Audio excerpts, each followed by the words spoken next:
This is a 2000 Porsche Boxster. I'm doing the rear struts on today. I'm going to show you on the right strut, the easiest way I found to do it. Go ahead and jack up the car, put it on jack stands to support itself. You're probably going to be getting a alignment done anyway, so the easiest way I found is to let the bolts go on the lower control arms. As you can see right there, I already took the bolts out, and there's the one on this side.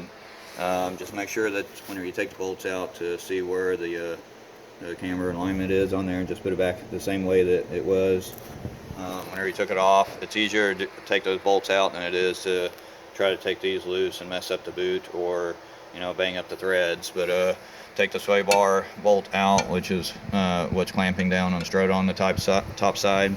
Take the axle nut off. I believe it's 1 1/4 inch to slide the axle out on it. Take the electrical lines off, and bolt them from the assembly so they don't get stretched or anything. Take two of the bolts, the nuts off the top of the strut. Leave one nut on, just make it loose to where the strut can be loose, and then you should be able to start moving the assembly. Now once you can start pulling outward on this. Whenever you pull it out, you'll see the arms just pop out right there. Once those pop out, then you'll start seeing the strut come down. Now sometimes the strut gets stuck, you might have to bang it with a rubber mallet or something, but just make sure that the axle shaft comes out also. You don't want to get the axle to coming apart on you, but pull that out quite a bit, get the axle out of the way, and then make sure there's nothing going to get squished with the electrical. And then you can start working the arm loose. You can see right here where the assembly's coming off the strut, and right there it came off. And then the whole assembly, I didn't let it go right here, so it basically holds itself.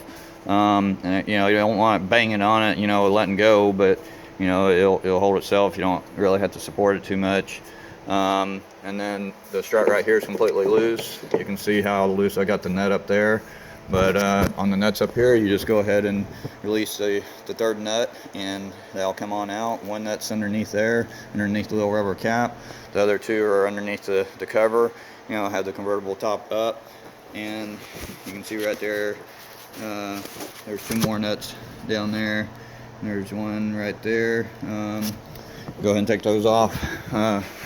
You'll be able to slide the strut completely out, and then you'll put the new strut back in it and reverse the process.